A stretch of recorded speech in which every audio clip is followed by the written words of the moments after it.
The media fixates on the kinetic event. U.S. strikes on Venezuela, a captured leader. This is a deliberate misdirection. They want your attention on the missile, so you don't see the real vector. The war was already won before the first munition was launched, using a weapon that makes no sound. The critical asset was not a bomber. It was an RQ-170 Sentinel, a stealth surveillance drone. The operation pivoted on information dominance, not firepower. This is the blueprint. Achieve total situational awareness, then execute a low-risk kinetic strike made possible by a preceding solvency crisis. The target is isolated financially, then blinded digitally, then neutralized physically. Rival states observe this protocol. They cannot compete symmetrically against this doctrine. The logical counter is not to build a carrier group. It is to sever the network that guides it. CSIS reports identify the systemic vulnerability, the global nervous system of undersea fiber optic cables and satellite uplinks. The objective is not to fight the weapon, but to unplug it. This is the strategy to create a blind Leviathan, a nation-state with immense conventional power, rendered inert because its digital senses have been cut. It possesses launch-on warning capability, but receives no warning. It has global strike platforms that cannot acquire a target. The primary accelerant for systemic collapse is not the kinetic strike. It's the moment the Leviathan is blinded. This transforms overwhelming strength into a terminal liability. To understand the motive, you must first discard the media narrative of irrational actors. The pivot to asymmetry is not an act of madness. It is a function of accounting.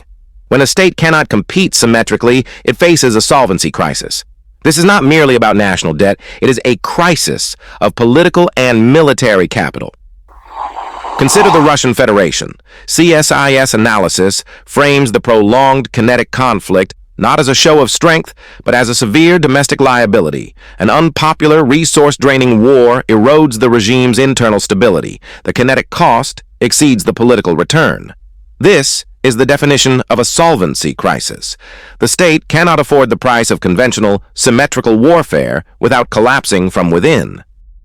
This weakness forces a pivot. It's a mathematical certainty.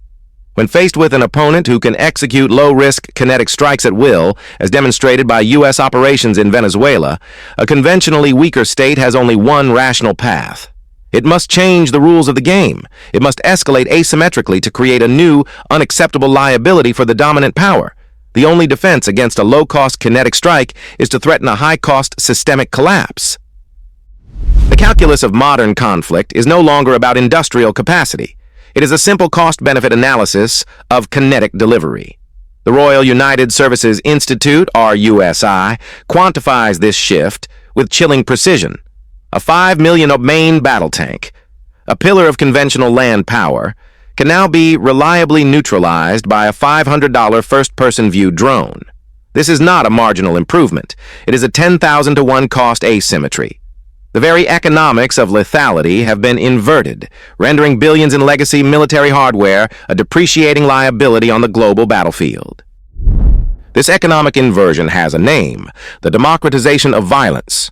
The state monopoly on projecting decisive kinetic force has been liquidated. For a nation facing a solvency crisis, unable to fund a symmetric defense against assets like the RQ-170 Sentinel deployed in the Venezuela strikes, this is not a strategic choice. It is a mathematical imperative. The only rational defense protocol is to bypass the conventional arms race and weaponize insolvency itself. This converts every bankrupt state from a failed economy into a potential launch pad for low-cost, high-impact systemic attacks. The U.S. strikes on Venezuela, executed with assets like the RQ-170 Sentinel deployed from Puerto Rico, are not the core event. They are the final phase of a protocol. The kinetic action, including the reported capture of the nation's leader, is simply the physical liquidation of an asset made vulnerable by a preceding financial attack. The blueprint, detailed by analysts at CSIS regarding sovereign debt crises, confirms this is a systemic weaponization of finance. These overt strikes are a distraction. The primary battlefield is the gray zone, regions designated as proxy laboratories. When the U.S. issues a blanket "do not travel" warning, it is not a public service announcement. It is a market signal. It indicates a nation's designation for the next phase of observation. Instability metrics in places like South Africa or even Canada are not seen as threats, but as exploitable variables. In these laboratories, financial pressure is applied to test the state's solvency and internal cohesion. The objective is to engineer a controlled collapse, creating a low-cost entry point for future kinetic action if required. The regional instability is a feature, not a bug. It is the controlled environment where the mathematical certainty of the thesis is proven. Conventional dominance, leveraged through debt, forces rivals into the only rational defensive posture, asymmetric escalation. The launch-on-warning doctrine is not a policy of choice. It is a mathematical function of time and distance. With hypersonic missile flight, times collapsing the decision window to minutes, a state cannot wait for kinetic impact to verify an attack.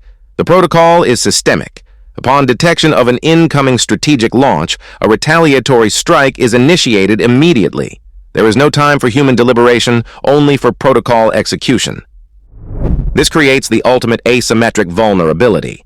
Analysts at CSES and RUSI have modeled the fog of digital war, where the primary attack vector is not kinetic but informational.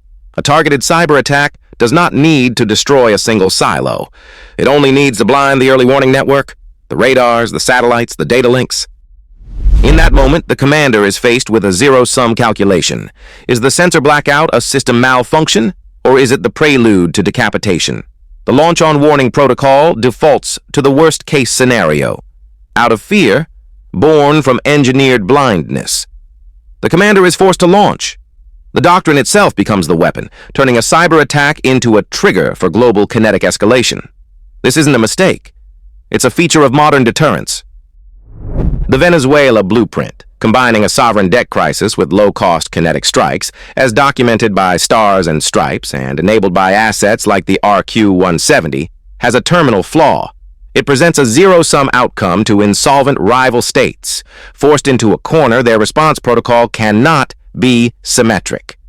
Per RUSI doctrinal analysis, they must default to asymmetric escalation. This is not a choice. It is a mathematical certainty. A full-spectrum financial attack or nuclear launch is a terminal phase action. Before that, any rational actor must test the adversary's response systems. A calibration shot. The forecast for the next 12 months is therefore a systemic, attribution impossible shutdown of a critical U.S. logistics hub. The target vector will be a Tier 1 container port, such as Los Angeles or New York, New Jersey. The event will manifest as a cascading failure of the port's operating and power systems. It will be officially attributed to critical infrastructure decay or a sophisticated non-state ransomware attack. The true purpose is to measure the precise speed and political cost of a U.S. solvency crisis triggered by a physical choke point. It is not an act of war. It is a field test of a balance sheet weapon.